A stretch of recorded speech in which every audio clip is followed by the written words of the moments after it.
All right, name's Dan Alexander, back with chapter 3 of CAPP's CAPP 60-33. So, position of attention, just remember the 45-degree angle of the feet, legs straight without locking your knees. You don't want to lock your knees because then people will faint, and, that's obviously bad. Hands are cupped but not clenched as a fist. Arms hang straight down alongside the body without stiffness. And then eyes are to the front with the line of sight parallel to the ground, or just staring straight ahead. And then silence and immobility are required. And we got to remember that the position of attention is the position from which all other commands are called. So if you want to get the flight moving, you have to call the flight to attention. If you want to, if you want to do anything, you cannot call a command from parade rest, fall out. They have to be at the position of attention before they can move, before they can do a salute, before they can turn left, turn right, start marching, anything at all. So it's always got to be remembered. And if, as the person calling drill, you accidentally do call a command, but then people are not at the position of attention, like they're at ease, you look dumb. So please never do that. Just never do that one. Never, ever do that one. All right, parade rest. So, heels are 12 inches apart. Let's see, the arms are fully extended behind the back. So, fully extended, there's no holes in here. We're not in the Navy, thankfully. Let's see, arms fully extended. So in the back, you extend and join the fingers, pointing them towards the ground, and the palms will face outwards. Place the right hand in the palm of the left. So right hand in the palm of the left, and then the right thumb goes over the left to form an X. So it would look like this. Look like this from behind. No space will show behind arms and body, as the thing I said earlier about not being in the Navy. And then keep head and eyes straight ahead, remain silent and immobile. So the important thing about the hands, as described earlier, right thumb over left, yeah, right thumb over left. Oh, hold up. I gotta get my cat out of the room really quick.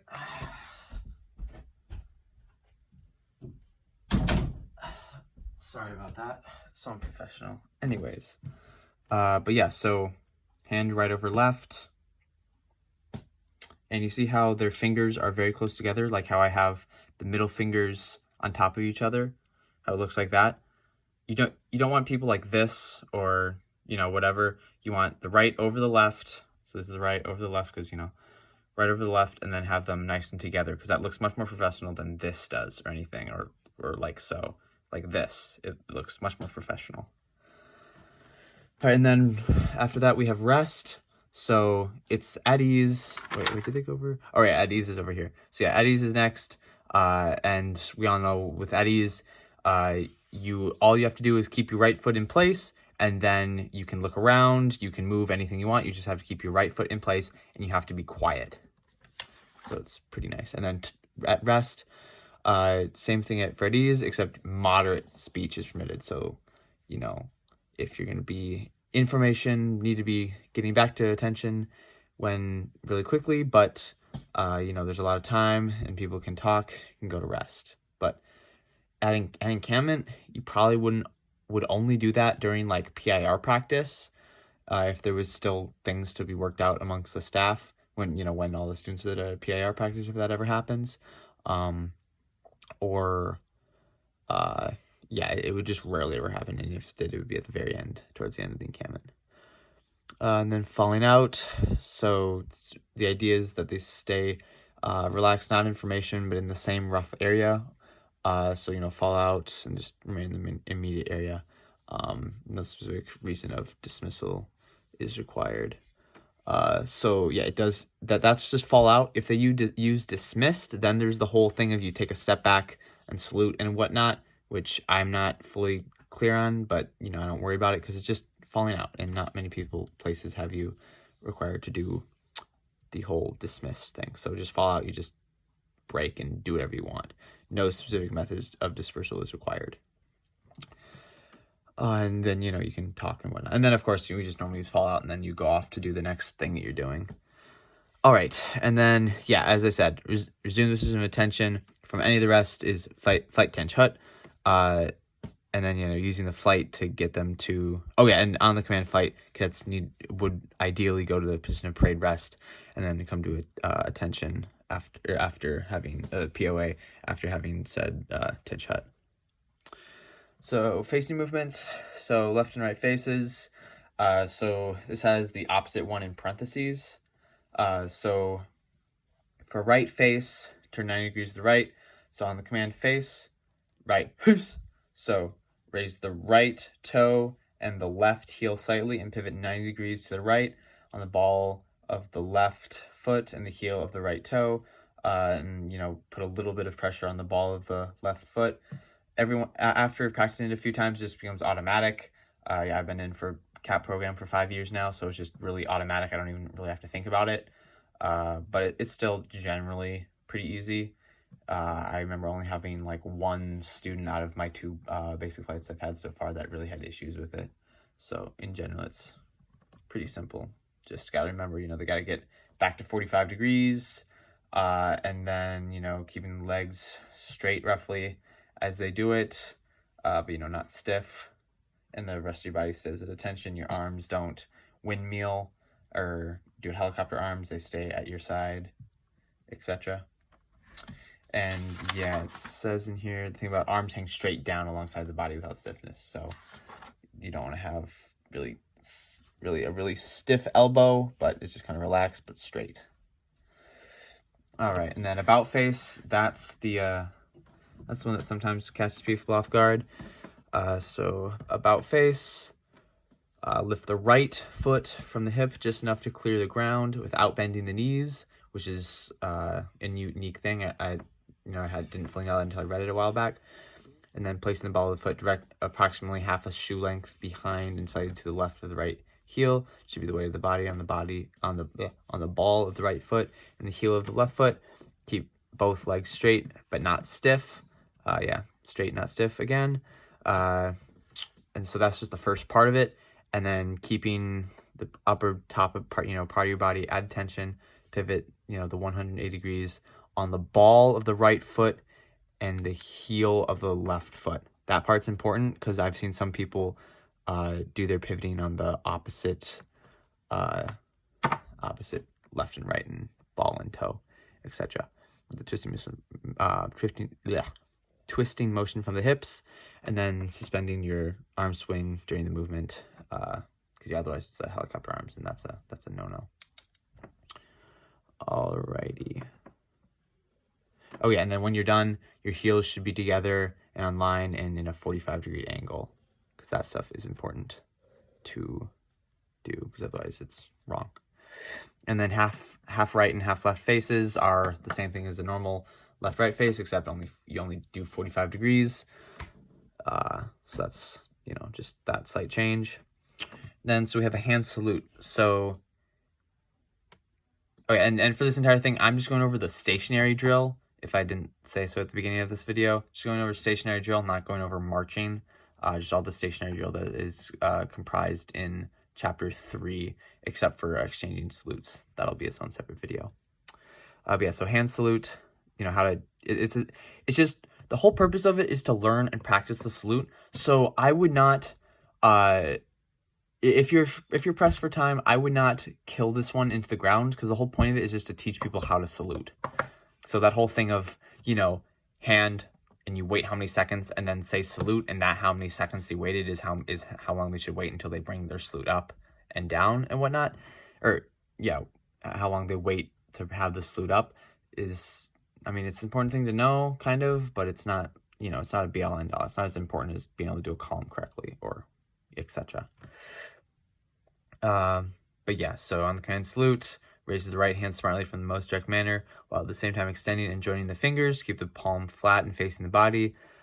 Place the thumb along the forefingers, keeping the palm flat and forming a straight line between the fingertips and elbows. So, straight arm. And then place, keep the palm flat. Yeah, and then tilt the palm slightly towards the face. So I remember always being told that if you can't, either you should always be able to see out of your peripheral vision when you're saluting all of your fingers, because otherwise you're not doing it correctly. So like this, you can see how he has it tilted. You should be able to see out of your peripheral vision all of the fingers of your hand. And yeah, so hold the upper arm horizontal, slightly forward of the body and parallel to the ground. And then yeah, so that's the 9-degree thing. That 90 degrees right here. There should be a little box in there to say that this angle here is 90 degrees. And then, so yeah, the middle finger should be touching the front corner of the headdress. And then if you're not wearing a non-billed hat, ensure the middle finger touches the outside corner of the right eyebrow or the front corner of glasses. So depending if you have glasses, you put the glasses. If you have no bill on the hat, like we have for the flight caps, you put it to your eyebrow, and otherwise you put it to the brim of your hat for for ABUs. And then if you have one of the fancy officer bus driver covers. Alrighty. And the rest of your body stays at attention while you're doing it. And then when you are bringing your hand downward, you retrace the same path. So up and down the buttons. You go up the buttons and down the buttons. And then here it shows the different the head. So ABU, and then the wheel driver, and then glasses. And yeah, so when you're bringing your arm down, you cup the hand as it passes the waist and return to the position of attention. And then all that rest of that stuff I'll go over in a separate video. So there's a lot in there. It's all important, as you can see from the highlighting I've done. And I'll do some more before I start the video. So back here, so presenting arms and order arms. So command present arms, the cadet executes the first count of the hand salute, and the count 2 is given when the command order arms. So yeah, just present arms and then bringing it down after order arms. And then so eyes right and ready front. So that one's a fun one as well. So there's also ready, eyes left, but that's rarely ever, if ever, used. So eyes right and ready front are the 2 commands. When eyes right is called, preparatory command are always given on the right foot for facing eyes to the right. So on the command right, all persons except those, say eyes right. On the command right, all persons except those on the right most flank turn their head and eyes smartly 45 degrees to the right. So here, if there was no guidon bearer here, these 2 people would be looking straight ahead, and everybody else would be turning their head 45 degrees and their eyes 45 degrees, so they can see the person next to them's nose. Or, he should be able to see her nose, and he should be able to see his nose, and on down the line. Turn their head and eyes 45 degrees to the right, 45 head, 45 eyes. Turn their eyes to the front. The command ready front is called as the left, so it's the opposite. So if it's eyes right, it's as the left foot strikes the ground. On the command front, heads and eyes are turned smartly to the front as the right foot hits the ground. And then so this whole thing is different. I've never actually used this in any of the parades I've been in with CAPP. This will all depend on what your chain of command at your encampment decides to do.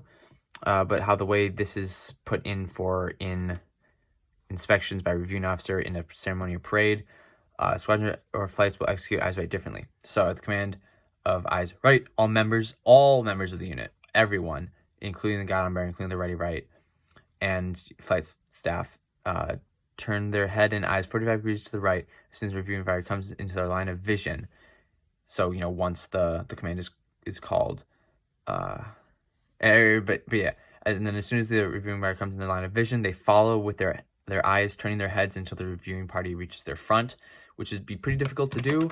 I'm guessing it's just initially, here's your reviewing stand, you're coming up, eyes right, you see them, and then as you pass by, you look straight, sounds, it would make more sense from the terminology that something else, but you're supposed to be looking at them, and then as you pass them, look straight ahead and then keep on going.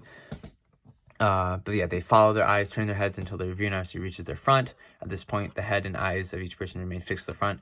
Then all officers execute a hand salute while turning their head and in mass. But yeah, and yeah, then in line, guides present the guidon as eyes right. So it'd be said eyes, and then wait a beat or two for the guidon bearer to bring it up. Bring the guidon up the way guidon drill is done, and then right to bring it down into the salute with guidon bearer, but everyone else will be doing eyes right.